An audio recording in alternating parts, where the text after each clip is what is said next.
Olá, tudo bem, Felnóbrega? Dedutibilidade. Olá, Barbosa, Iório, Vitor, Amaral, Bruno.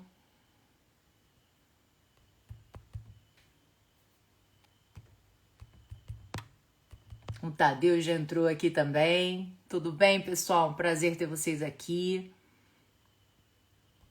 Deixa eu só escrever aqui o título da nossa live. Olá, Bruno.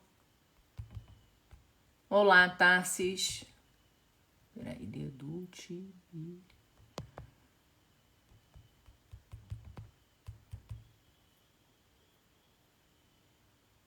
Tá certo. Gente, esse negócio, essa letra é tão pequena que a gente com uma certa idade não consegue enxergar, né? É um caos. Mas vamos lá. Das despesas com subornos e propinas. E propinas. Pronto.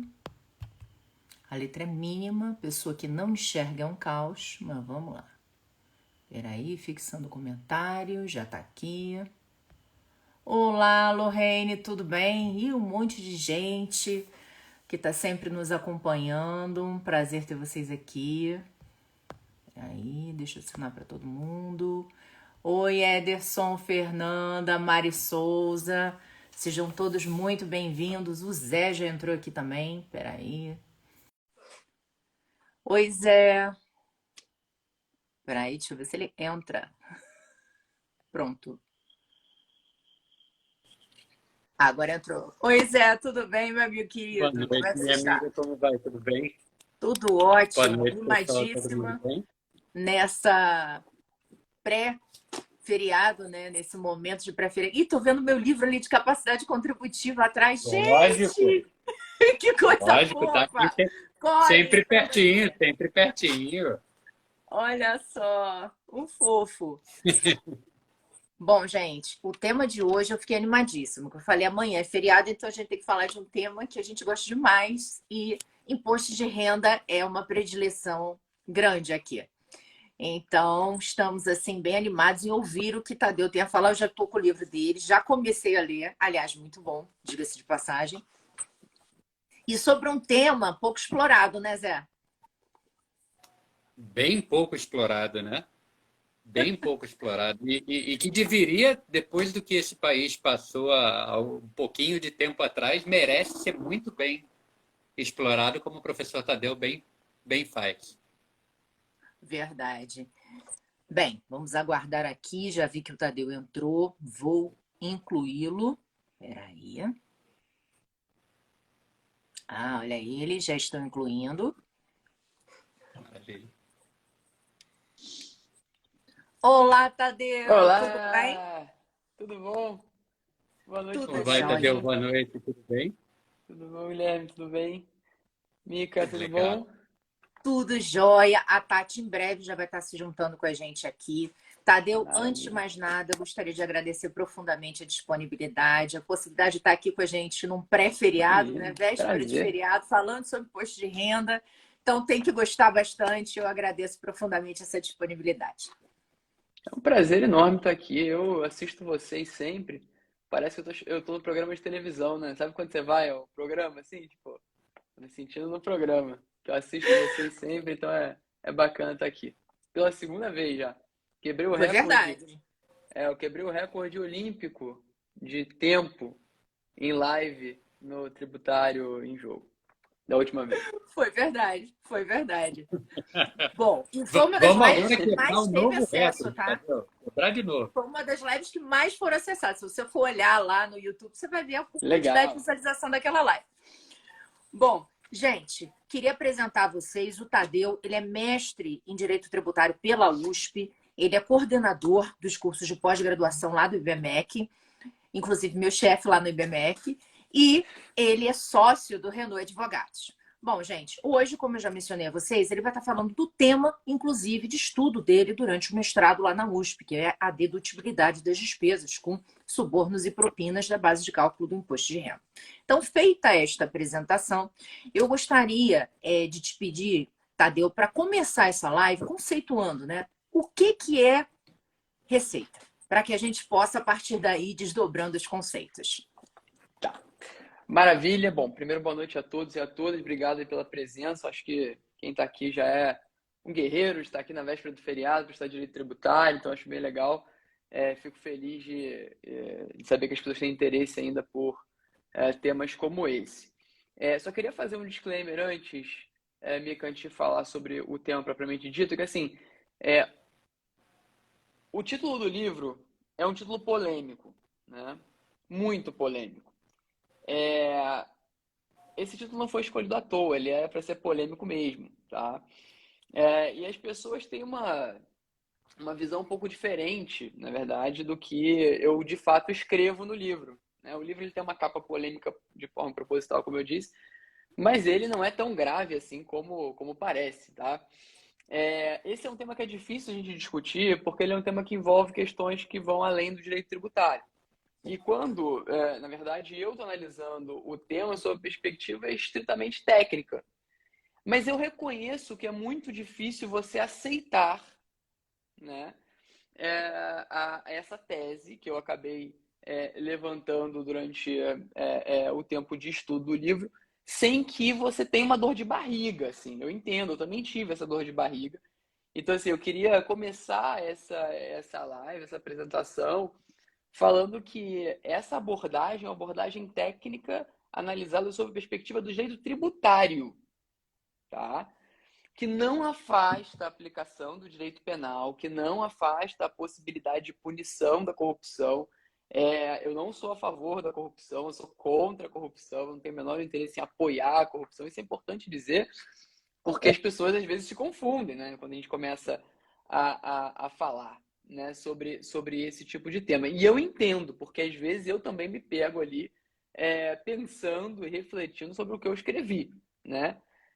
Então, assim, eu fui super, né, xingado aí nas redes sociais por conta do livro, mas calma, Isso. leiam o livro, que ele não é tão grave quanto parece. Só o título que é um título polêmico aí para vender mais. Bom, começando do começo, né? Só mais um disclaimer importante. Esse é um tema importante de ser analisado, discutido, etc., porque ele é um tema virgem no direito ainda. No sentido de que a gente tem 3 ou 4 julgamentos desse tema no CARF, e a gente não tem julgamento no Poder Judiciário. Então, assim, eu acho que esse é o momento da gente lançar luz a esse tema para poder discutir e debater, né? Independente de qual a conclusão que a gente vai chegar. É muito bacana a gente ter um tema 100% novo, né? Assim, sem julgamentos em âmbito judicial.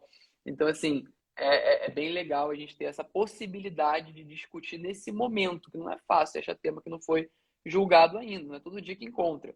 Então, esse é um tema e é uma boa oportunidade de a gente, como estudioso, estudante do direito tributário, pesquisador do direito tributário, pensar um pouquinho sobre ele, né? Então, eu só queria fazer esse disclaimer aqui. Eu estou igual aqueles analistas no mercado financeiro, né, que começa a live falando que essa não é uma recomendação de compra e de venda de ativos imobiliários, então não apoia a corrupção, não é isso que eu estou sustentando aqui. É mais ou menos a mesma coisa para a CVM não pegar o cara.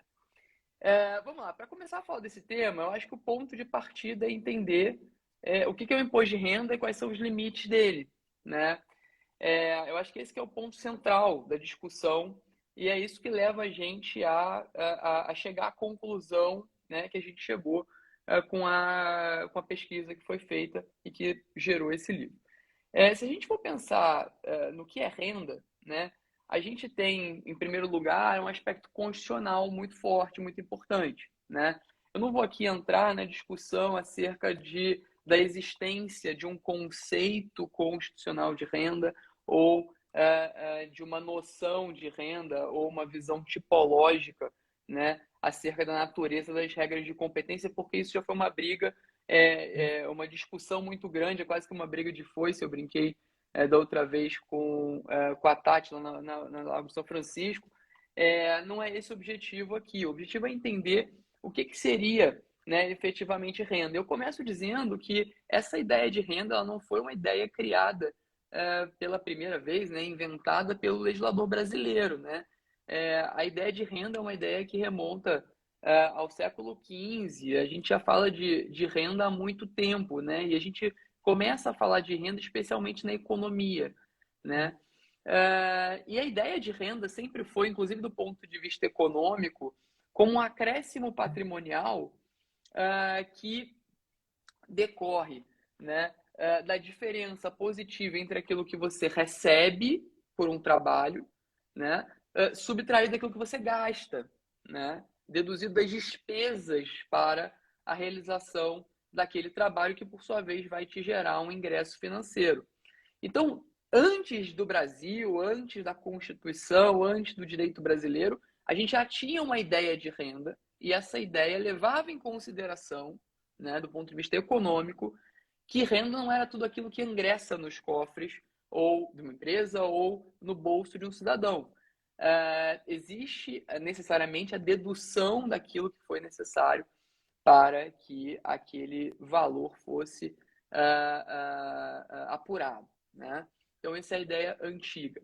No Brasil, especificamente, muito embora a gente não entre na discussão de se é tipo, se é conceito, se existe um conceito constitucional ou não, o que eu costumo dizer é que o nosso constituinte ele foi generoso com o imposto de renda. Ele trouxe não só a palavra renda e provento de qualquer natureza, que obviamente tem um significado mínimo ali, que, como eu disse, vem lá da ideia da economia, mas ele trouxe também princípios informadores, né? Dentre os quais, é por isso que eu digo que ele foi generoso, né, ao tratar do imposto de renda na Constituição, dentre os quais se destaca, para os fins que a gente está pretendendo aqui discutir, a universalidade, né? Então, a ideia de universalidade, né, e aí essa é a nota de rodapé que eu traria nesse momento, né? A universalidade que está na Constituição Federal, né? Ela indica para a gente que todas as receitas devem ser objeto de tributação pela renda, né? A universalidade das receitas deve ser objeto de tributação pela renda. O problema é que normalmente na graduação, quando a gente está fazendo um estudo raso, a gente para por aí. Só que a universalidade diz mais do que isso. Quando a universalidade diz que todas as receitas devem ser oferecidas à tributação da renda, ela também diz que todas as despesas devem ser consideradas para fins de apuração do imposto de renda. Então, o que eu quero dizer, em outras palavras, é que a dedução de despesas para fins de apuração da renda, ela tem assento constitucional. Isso vai fazer uma diferença enorme quando a gente for tratar dos temas mais para frente. Porque é a partir dessa premissa que eu chego à conclusão que eu cheguei, que a gente vai discutir hoje aqui, né? Que a gente está falando de uma regra constitucional. E para isso eu não entrei na discussão se as regras de competência têm natureza conceitual ou tipológica. Eu não precisei chegar ali. Eu fui no princípio da universalidade, que diz, como eu disse, que a gente tem que considerar não só as receitas, mas também as despesas. Então, esse é o primeiro ponto. Nessa linha, você quer falar alguma coisa, amigo? Eu queria continuo falando? só trazer um ponto aqui que eu achei bastante interessante desse teu conceito, que de certa forma é quando eu estava analisando, e aí mais focada na pessoa física, né, Tadeu? As pessoas elas confundem muito, primeiro, os conceitos de renda com receita, né? A receita é aquilo que você tem um acréscimo, mas ela vem pura. A renda, ela tem essa dualidade, porque o acréscimo menos a despesa, muitas vezes vinculada a a necessidade de produzir esse acréscimo. Então, a dedutibilidade, a dedução, na verdade, ela acaba sendo intrínseca ao mecanismo para você chegar ao próprio conceito de renda. Vide a lógica do Klaus Tipke com a ideia de renda líquida, né? Que é justamente esse Exatamente. conceito ligado. Muito interessante isso. E aí que tá. E aí, renda líquida, né? É um dos pressupostos para você falar em renda, né? Porque senão você não está tributando renda, você está tributando receita, né? Você está tributando patrimônio, né? Que está fora do escopo, né? Da autorização constitucional, através das regras de competência atribuídas lá à União Federal para tributar a renda, que necessariamente, tanto o aspecto jurídico quanto o aspecto econômico, demanda a dedução das despesas. Então, assim, esse é o ponto de partida dessa discussão toda, né? Seguindo essa linha, né, a gente tem alguns mecanismos no nosso ordenamento jurídico para implementar efetivamente, para efetivar a dedutibilidade de despesas ou a renda líquida efetivamente, né?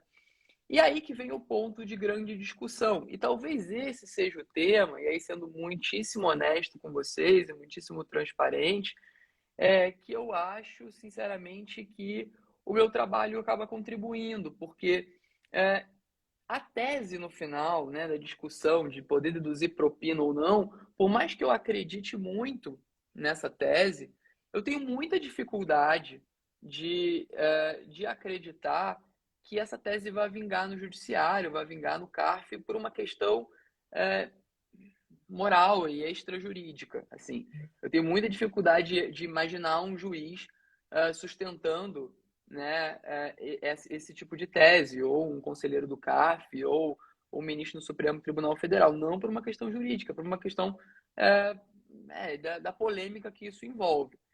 Mas eu acho que a questão que eu trouxe ali para discutir a dedutibilidade especificamente, eu acho que essa sim foi uma questão interessante que acabou contribuindo. Por quê? Porque quando a gente fala em dedutibilidade, né, logo vem à nossa cabeça a regra geral de dedutibilidade, né, que é uma regra que, por acaso, né, a gente sempre brinca com isso em sala de aula, né, que é uma regra que existe há muito tempo, ela de fato sobreviveu ao tempo, né, a lei inicialmente de 64, anterior à Constituição, anterior ao Código Tributário Nacional, né? E foi uma regra que acabou se sustentando ao longo do tempo, né? Ela nunca foi alterada, foi repetida pelos regulamentos de imposto de renda, hoje em dia está também no 311, né, do atual regulamento de imposto de renda. E é uma regra que também traz uma questão interessante, que é o fim da ideia de que no direito tributário a gente não pode utilizar cláusulas gerais e conceitos indeterminados, né? Aquela ideia de legalidade estrita. Essa regra ela mostra que, de fato, a legalidade estrita no Brasil não existe, né? Ou tipicidade cerrada, como diziam alguns autores antigamente. Ela é claramente uma regra aberta e não poderia ser diferente, né? E ela traz alguns critérios, né? Alguns requisitos para você poder deduzir uma despesa da base de cálculo do imposto de renda, né? Os mais importantes, os dois mais importantes, né? E aí a gente está falando de uma despesa operacional, quando cumpridos esses requisitos, que é o que a gente chama de despesa operacional, são a necessidade daquela despesa, né? E a habitualidade ou normalidade da despesa para fins de caracterização da dedutibilidade, possibilidade de deduzir. Ou seja, a partir do momento em que uma despesa ela cumpre o requisito da necessidade, cumpre o requisito da habitualidade ou normalidade, ela é considerada uma despesa operacional e, portanto, dedutível da base de cálculo do imposto de renda. E aí que vem o ponto, né? Existe uma crença, né, popular, né, no direito tributário, dentre, né, os estudiosos, operadores do direito tributário, de que necessidade e habitualidade se confundem, e aí que é o ponto central, com imprescindibilidade, né? Ou com algo que não poderia existir sem. De outra Né? forma. Não poderia existir de outra forma. Então, assim, necessário para fins de dedutibilidade não significa imprescindível.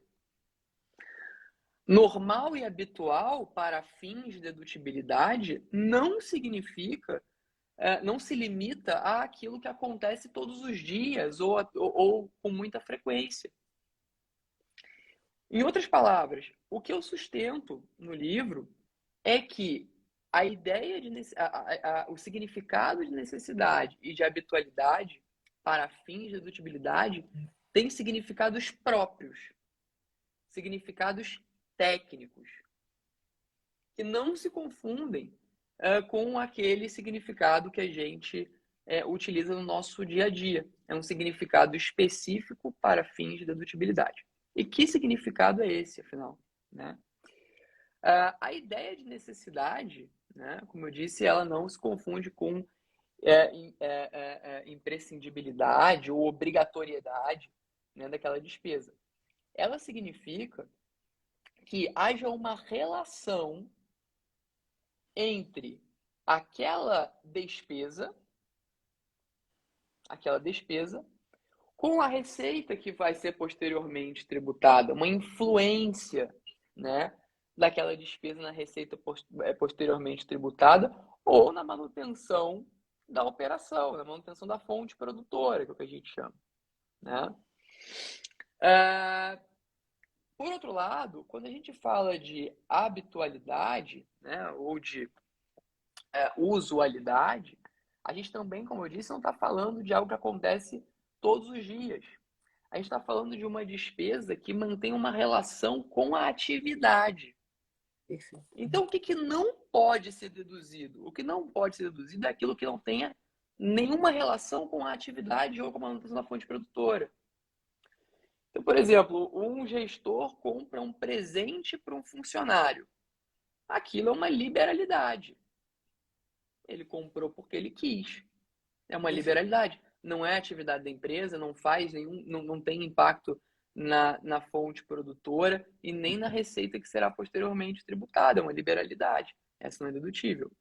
Por outro lado, tudo aquilo que mantém relação com a atividade ou com a manutenção da fonte produtora deve ser deduzido, sob pena da gente tributar algo que não é renda, na medida em que renda, a gente já falou, demanda a dedução das despesas necessárias, né? Demanda a dedução das despesas necessárias para que a gente possa chegar aí efetivamente a tributar um acréscimo patrimonial líquido e disponível, né? Porque se a gente não tiver diante de uma despesa de um valor que foi objeto de dedução, a gente não vai ter disponibilidade sobre aquele valor, que é um dos elementos fundamentais do fatiador do imposto de renda, inclusive previsto no artigo 43 do Código Tributário Nacional. Então, assim, essas são as premissas. Né?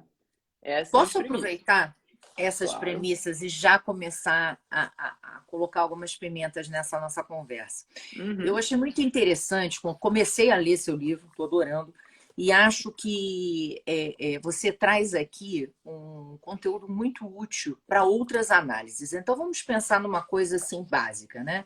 Como multas que você possa receber pela Anvisa ou multas ambientais de empresas que tradicionalmente podem atuar com atividades que venham a ser poluidoras, né?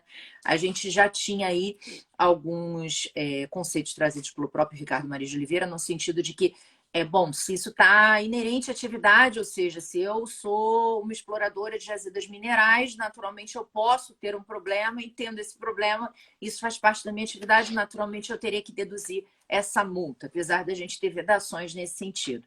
E eu acho que você, com o seu estudo aprofundado, traz ainda mais reforço argumentativo para essa questão. Então, eu queria ouvir de você, já que você trouxe esse conceito da imprescindibilidade, que eu achei bem interessante, essa diferenciação, e entendo que seja realmente assim. Como é que você vê isso? Ou seja, multas que normalmente restaurantes podem ter da Anvisa, outras empresas, né, exploradoras podem ter. O que isso poderia se enquadrar nesse conceito de uma despesa operacional e, portanto, ser dedutível? Então, Mica, assim, o que eu acho, né? A grande questão é que a gente, às vezes, fica pensando, quando a gente vê algo que, né, uma despesa que tem a natureza ilícita, a gente trava. Mas, assim, são despesas absolutamente normais nas operações. Então, assim, a empresa de transportes tomar uma multa porque, eventualmente, um dia precisou ingressar numa área, por exemplo, aqui de São Paulo, que tem rodízio, para não perder um contrato ou entrega de flores num casamento cuja multa seria altíssima, etc. Não tem relação com operação? Total. Total relação com operação dela, né? E ao mesmo tempo, né, a gente tem um Código Tributário Nacional, e aí é uma questão fundamental de decisão de cada um, que desconsidera a natureza dos atos para fins de análise do fato gerador. Então, assim, o artigo Eu ia 118, perguntar inciso isso. 1 do Código Tributário Nacional, desculpa. Eu ia perguntar exatamente isso, professor, a questão do non-wallet. Se é non-wallet na hora de tributar, tem que ser non-wallet também na hora de deduzir. Mas é só levantar essa bola para o Exato. senhor para ouvir sobre esse aspecto de isonomia. Mas é porque assim, isso é uma decisão de vida, né? A gente tem que ser coerente nas nossas decisões. Ou a Perfeito. gente vai falar que pecúnia olet, então você não pode tributar nem receitas decorrentes de ato ilícito e nem deduzir despesas, e tudo bem, você sendo coerente, não tem problema. Ou você adota aquilo que 90%, 95% da doutrina brasileira e praticamente 100% da jurisprudência e o nosso legislador adotou, que é desconsiderar eventuais atos ilícitos para fins de tributação. O que você olha é para o fato gerador. Teve acréscimo patrimonial? Teve. Se esse acréscimo decorre do trabalho honesto de um professor ou da venda de drogas, é indiferente. Para o nosso Código Tributário Nacional é indiferente. Da mesma forma que, se a gente parte da premissa de que a gente, para chegar a um conceito de renda, a gente chegar ao fato, à materialidade do imposto de renda, a gente precisa deduzir as despesas, pouco importa se elas são lícitas ou ilícitas. Porque ou pecúnia é óleo ou pecúnia não óleo. Não dá para ser óleo para um lado, não óleo para o outro. Esse é o problema, É né? verdade. Então, uma vez eu brinquei com a professora Elide, Palma Bifano, inclusive tive com ela agora, semana passada, foi ótimo, com o Chueire. E falei com ela que o tributarista tem que acordar de manhã, olhar no espelho e tomar uma decisão de vida, né? Que é pensar se pecúnia óleo ou não óleo, ele tem que decidir isso. E tem que seguir uma linha, né? Porque o que não pode é de um lado e de outro. Então, assim, em relação às despesas com multas administrativas, etc., a gente tem boas decisões do CARF. Por acaso tive com o Caio Quintela também, que foi um super julgador do CARF, né? E teve com a gente na BRADT semana passada. E por acaso eu mencionei um acórdão dele em que ele permite a dedutibilidade de uma multa que foi aplicada pela Anatel ou na ANEEL, agora eu já não lembro mais, mas uma agência reguladora qualquer, dizendo que, olha, é impossível você no Brasil, diante do caos regulatório que você tem, você não tomar uma multa administrativa, né? E fato é que foi uma despesa. Esse é o ponto. Exato. E aí que mora a grande questão. Por mais que doa nosso estômago na hora de dizer uma despesa ilícita, etc, etc, assim, o direito tributário, ele está aqui para apurar, no caso do imposto de renda, para apurar a renda líquida, não é para punir. A gente Mas tem sabe o outro que eu ramo de acho? direito que pune. Eu concordo com você, Tadeu, mas eu acho que aliado a isso também existe ainda um conceito, tá, de que a dedução seria um benefício. E não, Esse é um se ela tiver, absurdo, né? principalmente, então, total absurdo. Na pessoa jurídica, a gente vê isso um pouco mais mitigado, porque o conceito de despesa operacional, querendo ou não, ele é amplo e ele permite muito mais essa questão que você colocou da gente contemplar que para conseguir aquela renda, obviamente que eu incorri em inúmeras despesas e eu preciso ver qual vai ser o saldo desse encontro. Na pessoa física, a gente não vê isso, porque eles consideram, eu vou te permitir deduzir aqui, ó, a despesa médica com algumas limitações, a despesa... Então, você vê que ainda, e nos julgados, principalmente da pessoa física, é interessante, porque você vê que eles consideram literalmente aquilo como benefício, e não como algo intrínseco. Então, eu acho que antes da questão moral, é importante a gente realmente aceitar como é que funciona, né, a obtenção da renda, que ela é um elemento composto, né? Ela é receita É. menos despesa. Essas despesas têm que ser levadas em consideração. Eu tive um cuidado muito grande, né, quando eu analisei lá os acordos, os poucos acordos que foram julgados pelo CARF até o momento, porque, assim, todos eles trazem, de alguma forma, essa abordagem de que é um benefício fiscal, né? E eu entendo, era um caso novo, etc. Talvez ali o momento, né? Um momento tenso, né? Pós-operação Lava Jato, etc. Eu vou atribuir a isso esse equívoco técnico, porque, de fato, né? Dedutibilidade de despesas não é, em nenhuma hipótese, benefício fiscal. Nenhuma hipótese. Aí você fala, mas vai pagar menos. No final, sim, vai pagar menos porque o lucro foi menor, não é porque é Exato. benefício fiscal. Mas é porque teve uma despesa, não é benefício fiscal nenhum. Benefício é favor. Eu acho que é isso. Benefício é favor. Perfeito. Então, assim, não há favor nenhum em apurar renda líquida. É só o cumprimento da lei da capacidade contributiva. É só isso. É Né? isso. É simples, é simples assim. Então, eu tento, quando eu falo desse tema, mostrar que o raciocínio por trás da história toda é muito simples. Né? Que não é defender a corrupção, que não é defender, né, aquele que fez algo errado, que não é defender a impunidade, não é nada disso. É só aplicar o direito tributário da forma como ele é. Assim, você pode Exatamente. até ter aquela história, né? A gente sempre brinca, né? Existe aquilo que você acha que o direito deveria ser, né? E aquilo que o direito é. Então, assim, a gente às vezes confunde, né? Você pode até achar que está errado, mas fato é que o direito tributário ele não está aqui para punir, ele está aqui para apurar a renda, no caso do imposto de renda, apurar a renda líquida. Ponto. Nada mais do que isso, né? Então, em relação às multas administrativas, eu entendo, eu vejo com tranquilidade a possibilidade de deduzir, porque foram despesas que ocorreram dentro da operação, assim como poderiam ser outras diferentes, foram multas que foram aplicadas, né? Eu acho que ao final, eu acho que é importante trazer algumas palavras, mas não agora, talvez depois que a gente fale de suborno e propina efetivamente, que entender se quando você permite dedutibilidade, você está de alguma forma incentivando. É. Eu acho que esse é um ponto importante ser abordado, né? Porque eu não acho, eu tenho uma justificativa para isso, né? Eu definitivamente não acho que você está incentivando quando você permite dedução. Mas esse é um argumento que é muito utilizado, né? É muito utilizado, a gente fala sobre ele. Acho que é importante falar mais pro final, depois que falar de propina, porque aí que o clima esquenta mesmo, né? Porque enquanto tá deduzindo multa administrativa, tá todo mundo tranquilo, né? É mais light, Quando exatamente. é bem mais light, não, é bem mais light, é bem mais light, é bem mais tranquilo. Mas fato é que são despesas ilícitas. Se é um ilícito Eu acho que você começa contratual, por aí, né? Para você ir convencendo a pessoa da propina, você já começa dizendo: olha, pensa no raciocínio da multa. É uma coisa viável? É. Agora vamos para a propina. E aí, como é que a gente coloca nesse racional? e aí chega o caso, chega o cenário das propinas, né? E assim, só para contextualizar, a gente passou por um período difícil no Brasil, né?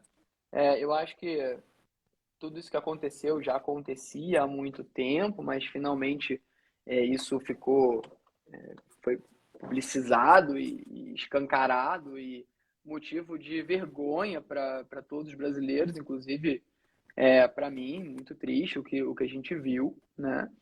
Mas fato é que empresas pagavam, né, valores de forma ilícita através de contratos, né, normalmente de consultoria, etc, etc, vantagens econômicas a agentes públicos, a políticos, a funcionários estatais, etc, com o objetivo de ver ali uma vantagem é, em licitação e dentre outras vantagens ali ilícitas decorrentes do pagamento dessas vantagens, dessa propina, em geral, né? E aí como é que funcionava, né, na realidade, na prática, né? A empresa, mas não uma construtora, né, uma empreiteira, ela pagava um valor a título de consultoria para uma empresa regular, né? Escamoteada num contrato ali de consultoria, né? A empresa que recebia pagava os seus impostos, emitia nota, tudo certinho, né? E ela deduzia da base de cálculo do imposto de renda como despesa operacional, né? Como despesa decorrente ali da sua operação, já que até aquele momento foi Tati. E aí, gente, desculpa aqui a entrada dramática no meio do negócio. Fiquei presa aqui com um e-mailzinho, mas agora já me liberei para a felicidade de participar dessa live. Presa com Tá, trabalhinho. Parabéns. Pelo amor de Deus. Bom, mas aí fato é que existiram esses pagamentos, né? E aí a dedução ocorria aí como despesa operacional. Isso chegou, né, obviamente, ao CARF, e o CARF decidiu, né, em todos os casos que ele analisou, que aquelas despesas elas não eram definitivamente despesas operacionais, porque seria uma forma de beneficiar aquele que cometeu o crime, violaria a unidade do sistema jurídico, você não poderia ter um ramo do direito que diz que é crime aquela conduta e o outro que, entre aspas, beneficia aquela atividade, e etc, etc, etc. Né? Então esse foi o contexto em que esse cenário todo ocorreu, né? E aí vem a grande pergunta, né? Mas e as despesas com subornos e propinas? Essas são dedutíveis também da base de cálculo do imposto de renda? Como é que você pode dizer, e esse é o principal argumento contrário, né? Como é que você pode dizer que pagar a propina é necessário, habitual e normal? Olha. Claro, eu poderia responder essa pergunta, porque a gente estava falando aqui, Tati, até agora, da parte mais light, né, da parte bonita da dedutibilidade, né, que é o conceito de renda, a renda líquida. Agora a gente está começando a descer Ou seja, eu cheguei na hora certa. Underground. Exato. Eu cheguei na hora que você vai começar a botar fogo no parquinho. Então, exato. Acho que eu tive um timing ok. Perfeito, chegou no momento perfeito. Aí o cara vem e pergunta, como é que pode, se você disse que despesa operacional é despesa necessária, habitual e normal. Como é necessário, como é habitual e como é normal na operação de uma empresa pagar propina? Essa é a pergunta que a pessoa faz. Posso... E ela não... Claro. Posso... E aí a gente define a despesa operacional pelo que ela é ou pelo que ela deve ser? Aí que tá. Ela deve ser normal, habitual, necessária. Então, eu acho que essa é uma questão que acaba trazendo... A gente já fez um debate sobre isso, né? A gente já fez um evento sobre... Quando você estava ainda na fase de... Eu estava escrevendo ainda. Escrevendo, né? Exato. Ainda na fase de pesquisa. Mas eu não mudei de opinião. Uma parte interessante. Uma parte não, foi todo o panorama de fundo que eu achei muito interessante. Que é em que medida a gente traz a moral para conformar o direito tributário e os conceitos que a gente tem no direito tributário. Pois é, então, mas esse que é o ponto, né? Eu estava falando aqui, Tati, que eu tenho defendido, e eu acho que essa foi a contribuição do livro, que quando a gente fala dessas palavras que foram utilizadas pelo legislador, e a gente viu pelo tempo em que elas continuam vigentes, né, sendo utilizadas no âmbito jurídico, foram palavras bem colocadas, né, tanto é que elas sobreviveram ao tempo, então desde 64 aí, que elas têm um significado próprio, um significado técnico, um significado científico e específico para a dedutibilidade de despesas. Então, assim, eu volto a dizer, quando a gente fala de despesa necessária para fins de dedutibilidade, a gente não está falando de despesa imprescindível, não está falando de despesa obrigatória. Eu sei que não é obrigatório pagar propina para manter uma operação de pé. Eu sei que não é imprescindível, muito embora eu poderia responder de forma fundamentada, com base em tudo que foi dito, e eu, obviamente, falei isso e mostrei isso no livro, né? Quando eu escrevi o livro, eu peguei os depoimentos, né, dos integrantes dos esquemas que falavam, mas qual é a surpresa? Isso é assim, não existia outra possibilidade de operar com o poder público. Dizendo em outras palavras que era necessário, não no contexto da dedutibilidade, obviamente, né? Normalizando a situação, mas não é isso que eu defendo no livro, né? Muito embora todo mundo ache que eu defendo que é normal e habitual, tá tudo certo, não é isso que eu defendo no livro, né? O que eu defendo é que, de fato, há uma relação direta entre o pagamento da vantagem indevida e o resultado na operação da empresa. E que ele não pagava, e quando ele pagava a propina, ele não pagava para qualquer questão, para qualquer objeto social. Não, ele pagava para beneficiar o objeto social dele. Tinha relação com a atividade que ele exercia. Professor, Oi? eu teria duas perguntas sobre isso. A primeira, e eu já meio que plantei quando eu falei do non-wallet, eu gostaria de ouvi-lo falar sobre o aspecto relativo à isonomia. E eu sei, eu ainda estou no non-wallet. Se o Estado se acha no direito de tributar, o contribuinte, em tese, pode se achar no direito de deduzir. Um outro aspecto bem interessante seria bem legal ver todo mundo declarando isso nas suas DCTFs, colocando isso como dedução, que seria a prova do reconhecimento do cometimento de um ilícito penal e seria mais fácil de punir todo mundo. Os crimes de gabinete provavelmente iam acabar, enquanto eu acho que seria muito mais fácil pegar os caras. Então, não vejo exatamente um incentivo aí, não. Mas a principal pergunta que me ficou na cabeça foi esse ponto que você acabou de colocar, que é o seguinte: olha, essa propina foi paga para a empresa ter um benefício. E nos casos, como aconteceu com uma certa grande empresa que ficou um tempo na mídia sendo bombardeada, em que foi pago um caminhão de empresa e um caminhão de propina e a empresa não ganhou nada. A empresa, na verdade, sofreu impairment, sofreu uma porção de coisa. Então, o ponto a que eu queria chegar na minha pergunta é: será que devemos trabalhar a lógica da reciprocidade para permitir essa dedutibilidade? Porque a empresa que pagou e teve alguma coisa de volta, de certa forma, até o senhor pode trabalhar o equilíbrio de que ela comprou algo e recebeu aquele algo pelo valor semelhante. E a empresa que, na verdade, não comprou nada, foi uma vítima de todo um esquema, não estou nem falando o nome da empresa. E depois ainda se vê na obrigação de fazer uma porção de impairment e reduzir o valor dos seus ativos. Ou seja, sofreu de forma multiplicada. Como fica essa? Então, eu sei que eu fiz muitas perguntas em uma, mas é para pedir para o senhor tentar nos elucidar nessa linha. Muito obrigado. Mas essa pergunta é a pergunta que salva a tese. Tá?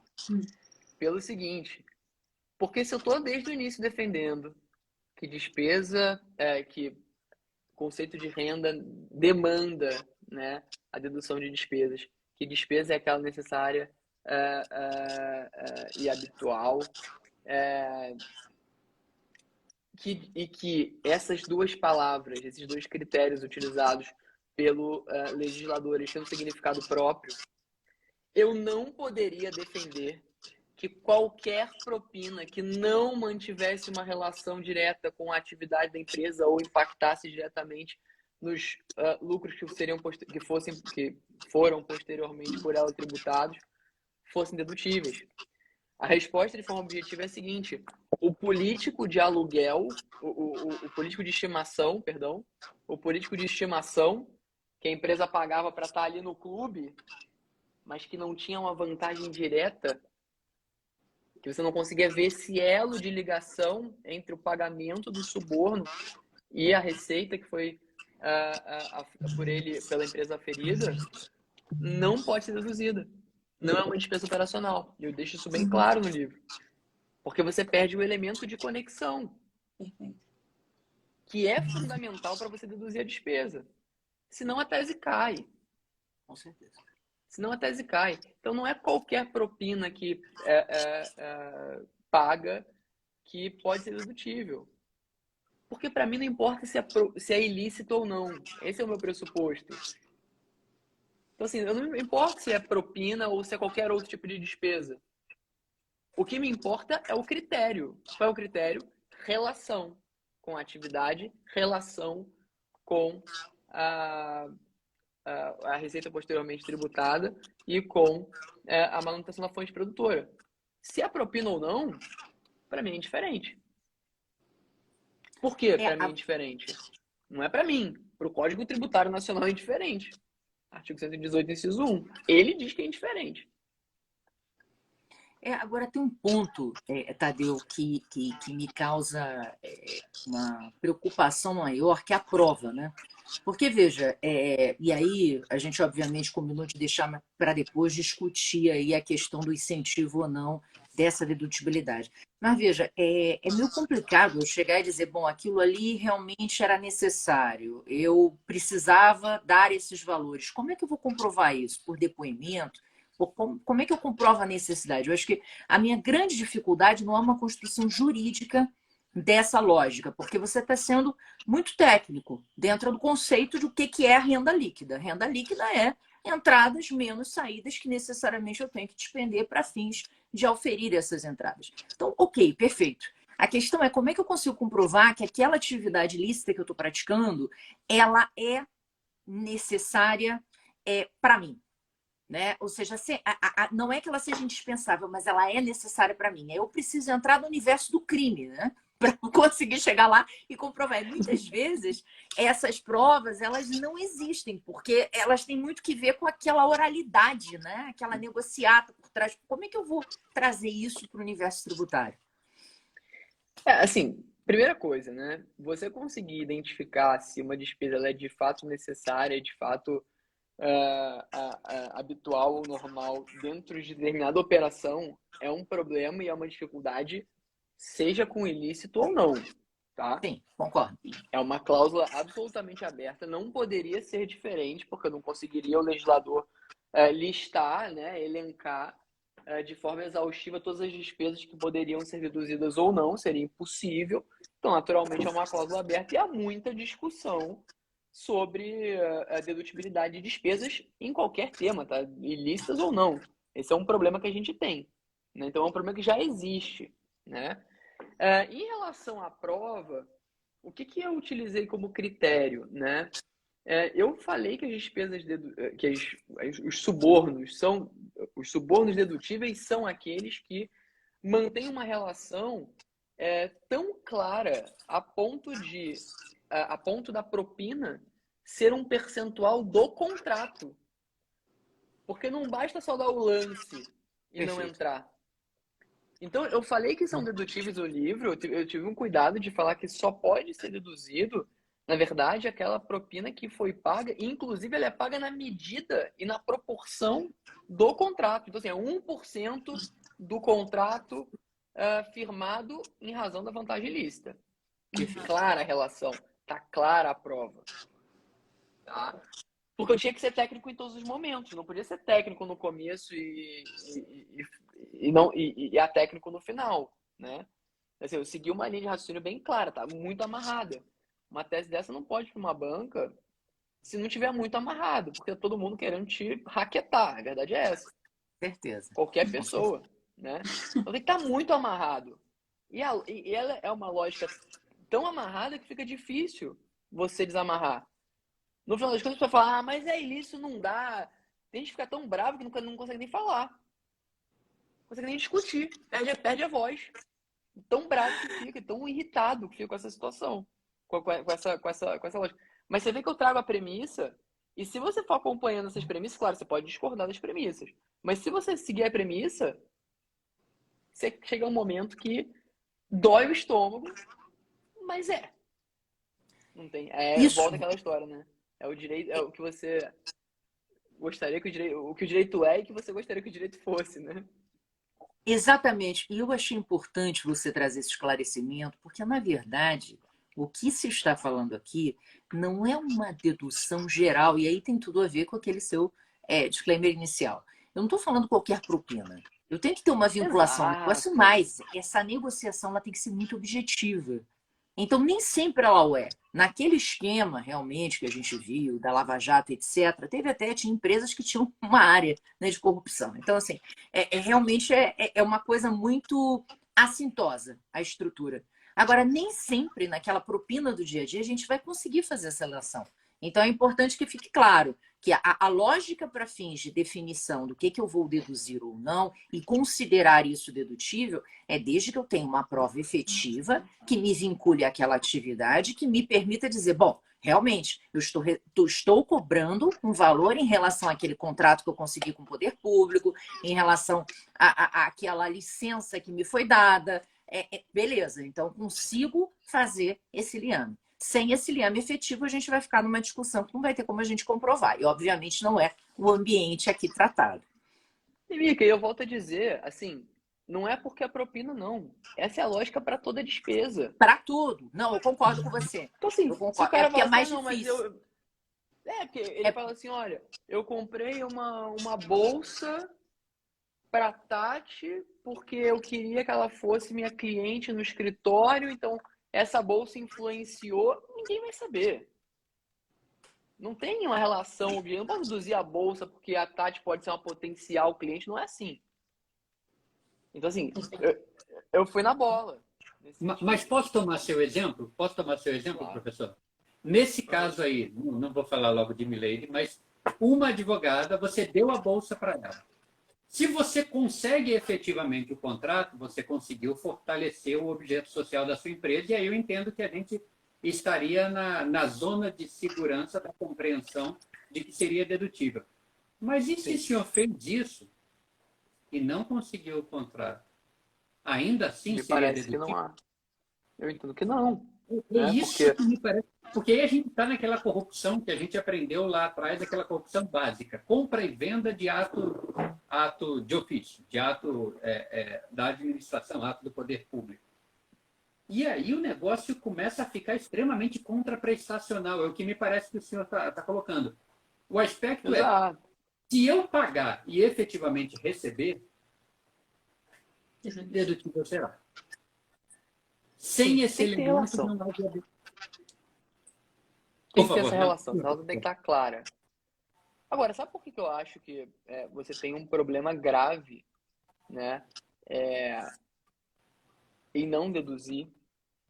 Porque, assim, se a gente foi construindo essas premissas todas que a gente veio construindo aqui na última hora, né, e a gente chegou a uma conclusão de que há uma relação com cooperação, há uma relação com objeto social, há uma relação com a receita posteriormente tributada, qual é a justificativa que você tem para não deduzir, se a lei é clara nesse sentido?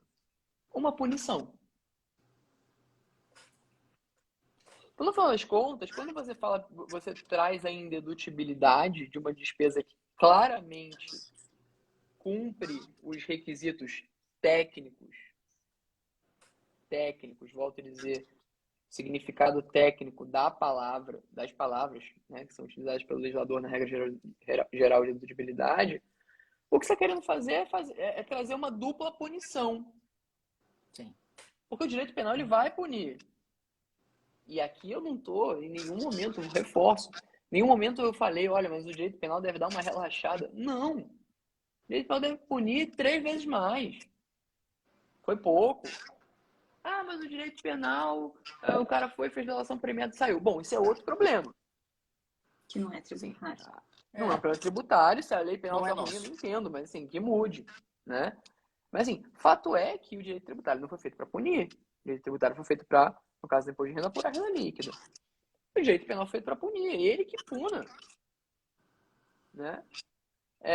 O que não pode é haver ou essa dupla punição ou essa transferência da punição para o direito penal, para o direito tributário. Por quê que isso não pode acontecer? Primeiro, quando você está penalizando, né, uma empresa como essa, em razão de uma operação como essa que a gente está tratando aqui das propinas, e aí eu digo a indedutibilidade, né, que tem um impacto econômico negativo, que além, obviamente, de violar a Constituição e o Código Tributário Nacional, que tributa o patrimônio em vez da renda, então você está equivocado do ponto de vista tributário, mas você acaba prejudicando pessoas que não têm relação nenhuma com o crime que foi cometido.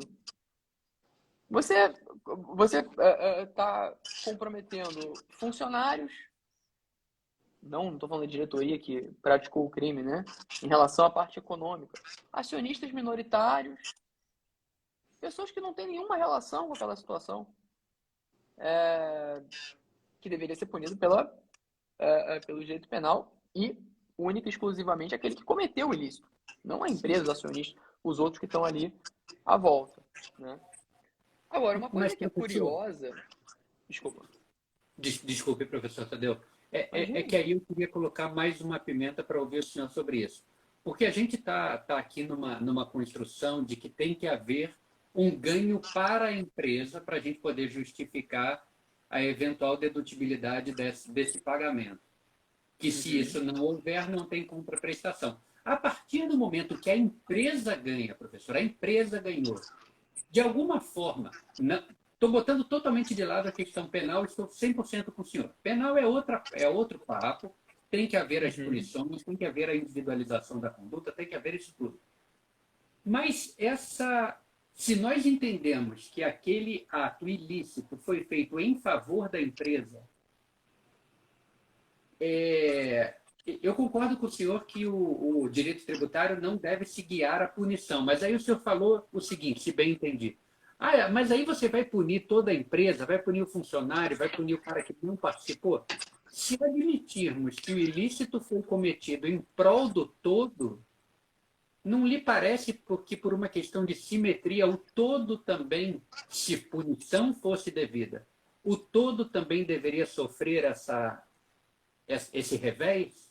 Entende a pergunta, professor? Eu entendi, mas é que a punição não é devida, esse que é o ponto. É porque a punição não é devida, não há punição aqui. Então, assim, é porque aí a gente volta ao ponto anterior. Não há nenhuma vantagem. Quando foi realizada a dedução, não teve bondade, não teve favor, não teve nada. Existia uma despesa. Essa é a realidade. Existia uma despesa. Se havia despesa é o contrário de renda, né? Houve esse dispêndio. Ele tem que ser considerado. Independente da natureza dele, tem que ser considerado. Por quê? Porque não é renda. É saída, né? Então, assim, nada disso muda a questão penal que está por trás, nada disso muda a punição que tem que ser aplicada. Aqui é questão técnica do direito tributário. Quer aumentar a pena no direito penal, tudo bem. Quer prisão perpétua, você que sabe. O meu ponto você não pode tributar como se renda fosse o que não é renda. Perfeito. É isso. Não tem muito não tem para onde fugir. Assim, só não é renda. É crime, é horrível, é triste, mas não é renda. Esse é o ponto. E aqui não adianta, vou tributar o que não é renda, né?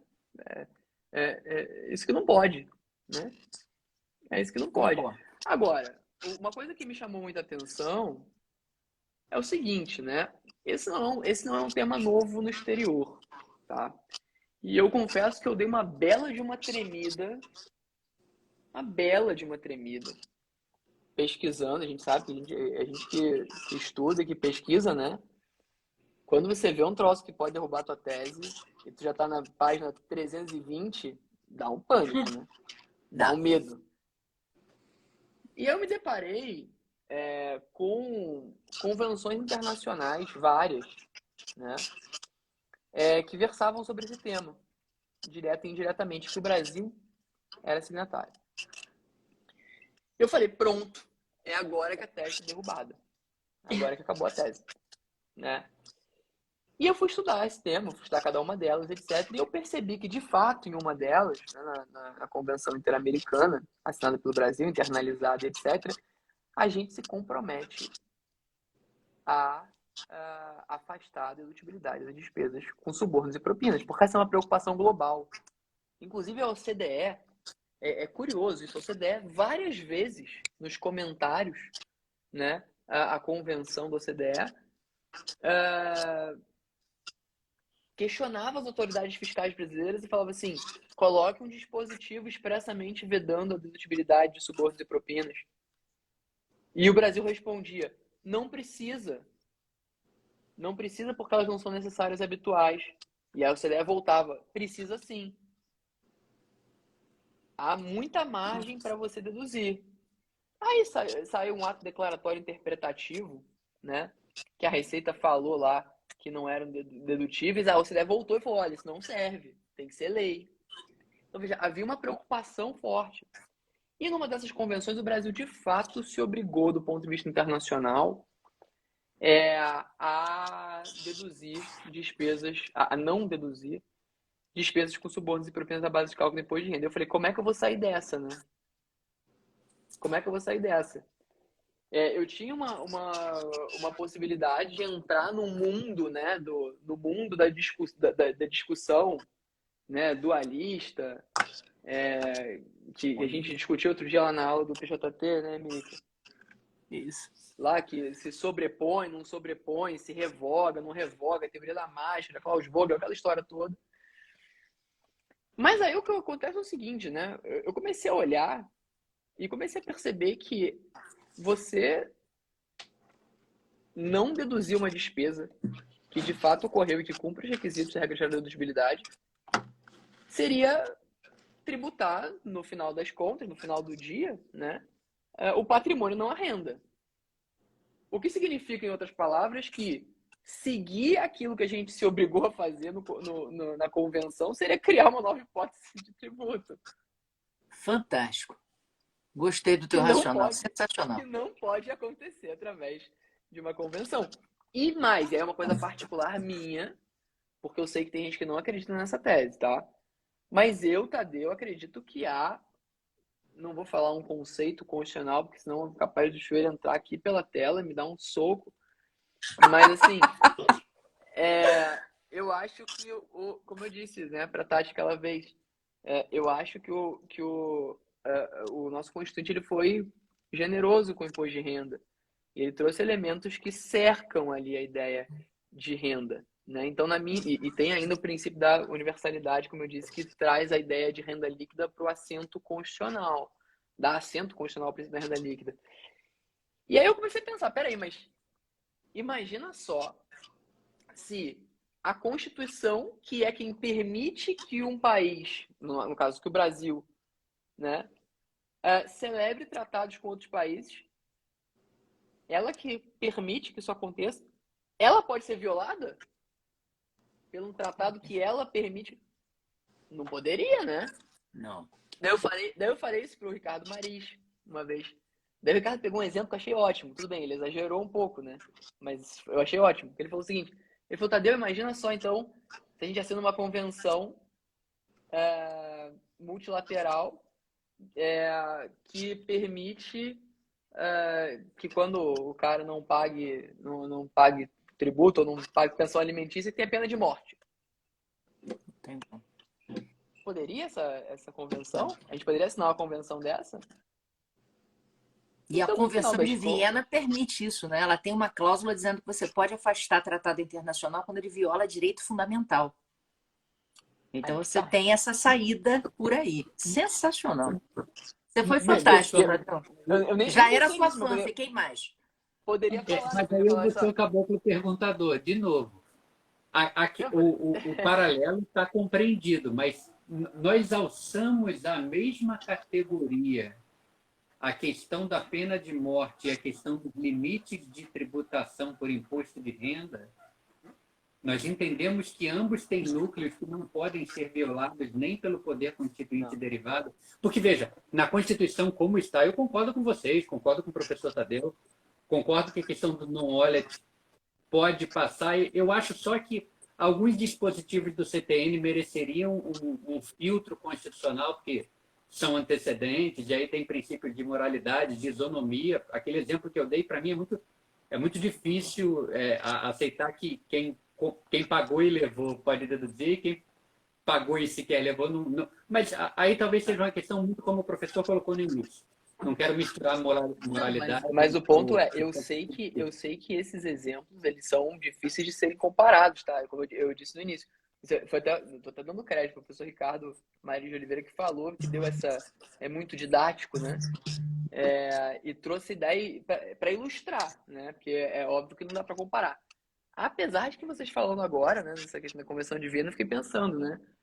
Não pode violar direito fundamental. Direito tributário regula o direito da propriedade, né? Protege a Capacidade propriedade, que é contributiva. direito fundamental. Eu E iria tava por aí. conversando com... Pois é, e eu tava conversando com o pessoal do CARF, eles falaram assim, isso lá na BRT semana passada, eles falaram, nossa, mas tá todo mundo comentando o título do teu livro. Eu, se fosse você, eu mudaria o nome do livro. Eu botaria mais polêmico. O direito fundamental a deduzir subornos e propinas. Eu falei, gente, aí eu não posso mais sair na rua. Porque depois... Eles estavam inventando, eles estavam na mesa do café da manhã falando, vamos inventar um mais polêmico ainda. Eu falei, não dá para ser mais polêmico, ele já é suficientemente polêmico. Agora, a última questão que a gente acabou não falando e eu acho que isso é importante, né? Poderia ter um dispositivo, esse tema foi um tema que eu fiquei refletindo muito, e vou falar, sendo assim, 100% transparente, tá? Eu reflito até hoje sobre esse tema. Às vezes eu fico na dúvida também. Sinceramente, e olha que eu li isso aí, viu? Eu li. Mas às vezes eu fico na dúvida com algumas coisas, sabe? Porque é um tema muito, assim, tem que tomar muito cuidado. Você não pode abrir o braço. Não pode abrir o braço. Tá passando na floresta, não pode abrir o braço. Se abrir muito o braço, te pega. Tem espinho do outro lado, né? Toma muito cuidado. E eu fiz uma pergunta que depois eu não me arrependi, porque até publiquei e deixei assim. Mas eu fiquei depois meio preocupado. Eu perguntei assim, mas será que uma lei que, seguindo a ideia da OCDE, a recomendação da OCDE, vedasse expressamente a dedutibilidade de subornos e propinas à base de cálculo do imposto de renda, essa lei seria constitucional? Puta, essa é uma pergunta maravilhosa, né, pra você responder.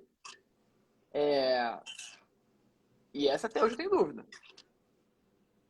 Eu disse que seria inconstitucional, mas eu tenho a premissa, né? Eu tenho a premissa da Constituição, que tem um monte de gente que não tem, né? Que não leva o tema ao assento constitucional. O pessoal vai falar que, olha, se você mudar o 43 do CTN, você resolve esse problema, né?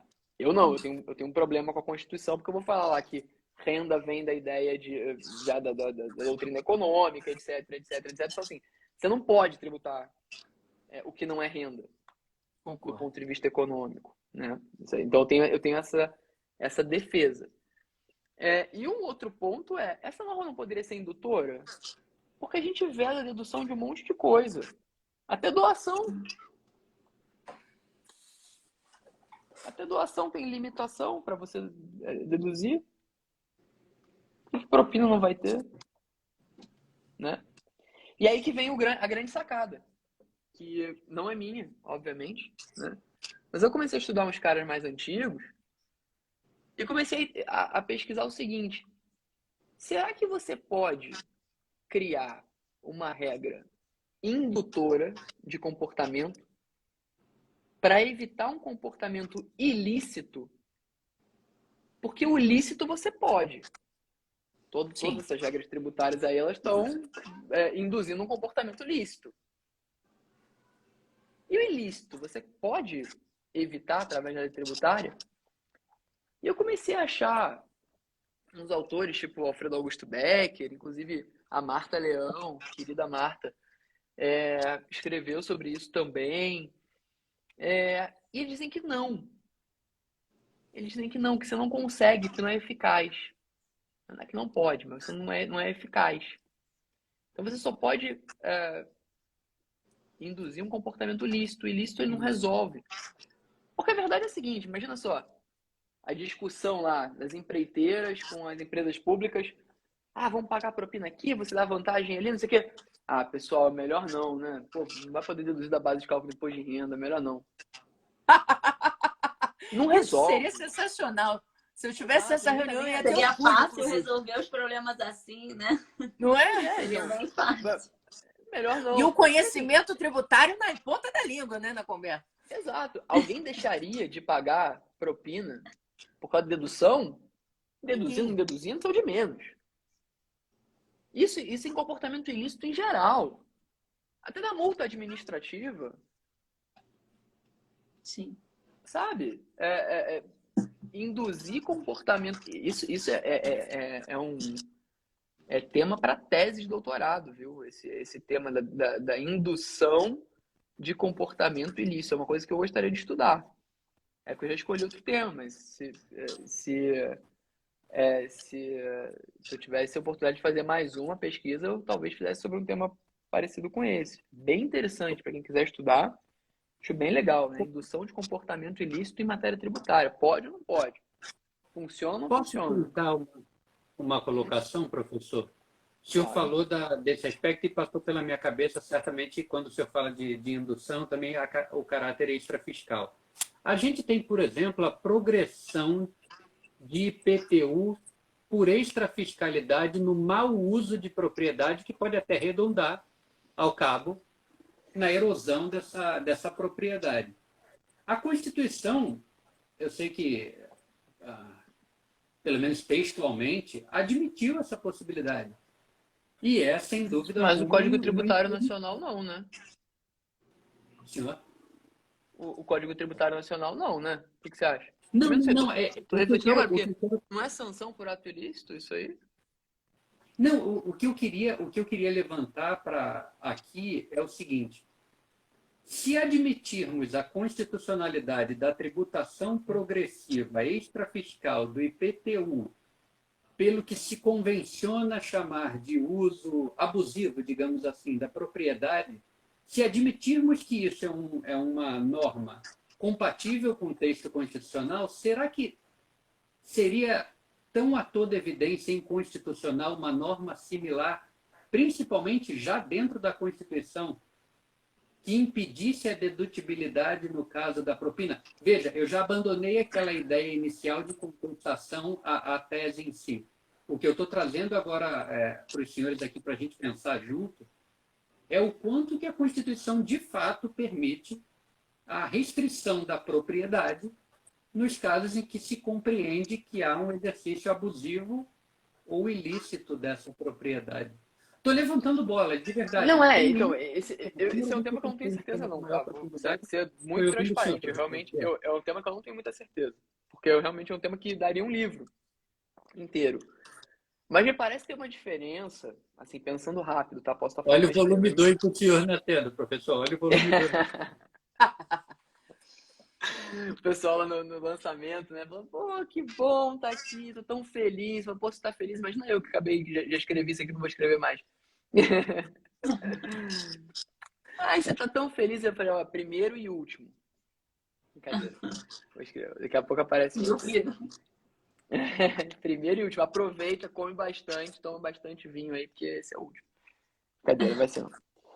Mas eu acho que tem uma diferença aí, e aí para reflexão também, tá? Da efetividade no IPTU e da ausência de efetividade no imposto de renda. Por quê?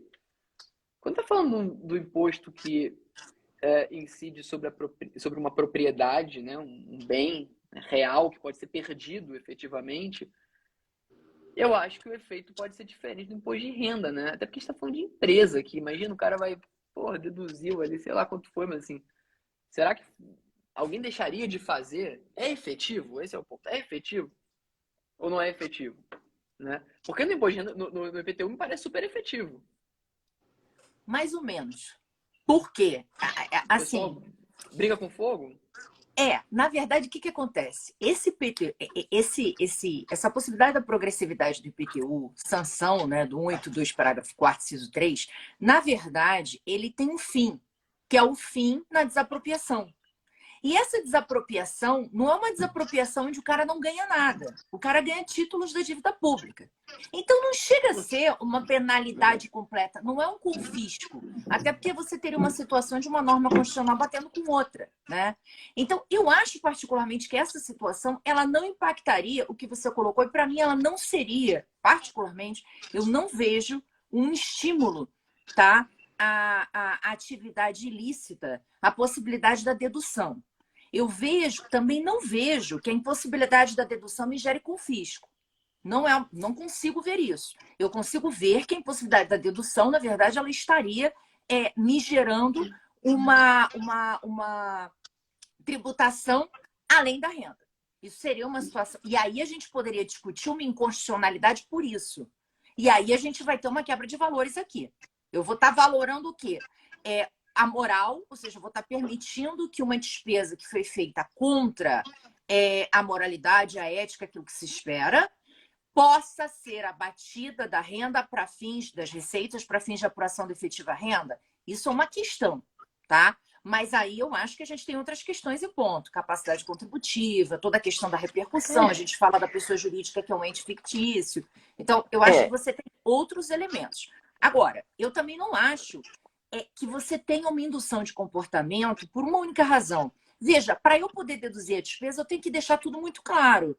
Um dos colegas que está acompanhando a live, inclusive, falou aqui, mas normalmente eles pagam isso com caixa 2, que não está nem registrado. Então, como é que eu vou conseguir fazer a rastreabilidade disso? Então, veja, não é uma indução de comportamento, a ilicitude já está posta. Se você fez uma ilicitude que eu consigo materializar e rastrear, bom, primeiro a gente vai chegar à conclusão de que você é burro, né? Porque, na verdade, você escreveu fez prova contra você. Então, vamos lá. 2, tudo bem, já que você foi ignorante sobre o prisma penal, vamos ver se você consegue ganhar alguma coisa no tributário. Agora, entendeu? Então, particularmente, eu não acho que seja uma indução de comportamento, porque senão seria uma confissão, né? Não, sem dúvida, assim, esse tema, ele é maravilhoso, porque ele é um espinho atrás de espinho, né? A verdade é essa, estuda esse tema, é o que eu recomendo, né? Porque ele tem uma, você tem que ser tão cuidadoso, e essa é a beleza do negócio, né? Exatamente. Você tá andando naquelas pontes, assim, sabe aquela ponte na China, assim, que tem cada buracão, assim, embaixo tem 300 metros de barranco? Você tá andando ali, e você não pode dar mole, né? Então, assim, é um cenário que é desafiador mesmo, muito interessante o tema. Agora, eu acho que o ponto central aqui é porque parece que eu estou muito seguro da tese, etc e tal, isso aqui. Mas é porque eu já falei muito sobre isso. Mas a verdade é o seguinte, eu acho que a mensagem que fica, né, é o seguinte, é que se eu deixei alguém com dúvida, né, e se alguém que pensava, tipo, é impossível, é lógico que não, já tá assim, porra, será, cara? Será que eu acho que eu acho que já ganhei o dia. Acho que o objetivo do livro é esse, né? 2 coisas eu acho que o livro me agradam no livro, né? A primeira coisa, trazer essa curiosidade do tema, trazer a matéria tributária para uma coisa mais viva, real, mais animada, eu diria assim, né? Porque o direito tributário sabe, você vai nos outros ramos do direito e o cara matou, o outro roubou, o outro não sei o quê, o outro traiu, o outro separou. No direito tributário, tira da base de cálculo, bota na base de cálculo, aprova no documento contábil, aquela coisa, né? Então, assim, primeira vez que a gente, no direito tributário, pegou um crime, sabe? Tipo, uma coisa assim, de corrupção, tá? Passou na televisão. Eu acho que essa é a primeira coisa. Né, reviravolta, revanche dos tributaristas. E a segunda coisa é mostrar que é uma tese que, muito embora eu não tenha a menor dúvida de que ela está, não vou falar correta, mas ela tem bons fundamentos e que ela não vai prevalecer. E mostrar como a gente tem no Brasil, no mundo em geral, né, mas assim, como a gente tem no nosso direito,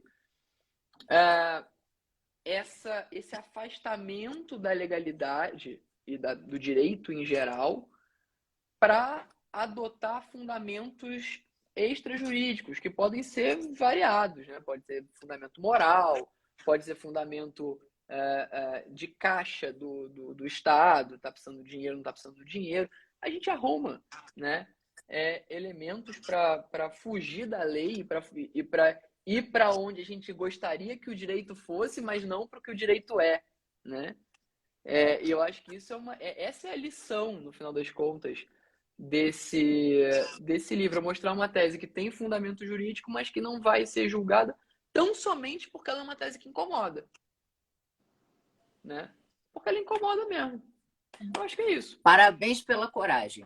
Eu acho que isso é uma coisa importante, a gente ter esse tipo de coragem de pesquisar, de ir contra o habitual. E com isso você traz toda essa possibilidade de debate, essa riqueza de questionamentos que a gente tem aqui. Então, Tadeu, parabéns pela coragem, pelo trabalho, que o livro, sem dúvida, foi excepcional. Eu queria aproveitar para dizer assim que eu estou muito feliz com todo mundo que está assistindo essa live com a gente até agora. Dizer que se eu pudesse, eu ficaria com o Tadeu falando aqui horas, né? E com os meninos também, com a Tati, com o Zé. É um tema que a gente gosta muito, mas eu sei que todo mundo tem aí uma noite ainda para aproveitar. Então, eu gostaria de agradecer profundamente, Tadeu, a sua presença aqui com a gente, a presença de todo mundo que está assistindo. Zé, Tati, obrigada pela presença de vocês também. Eu passo a palavra para vocês se despedirem, já deixando um beijo, dizendo que essa live vai ficar gravada.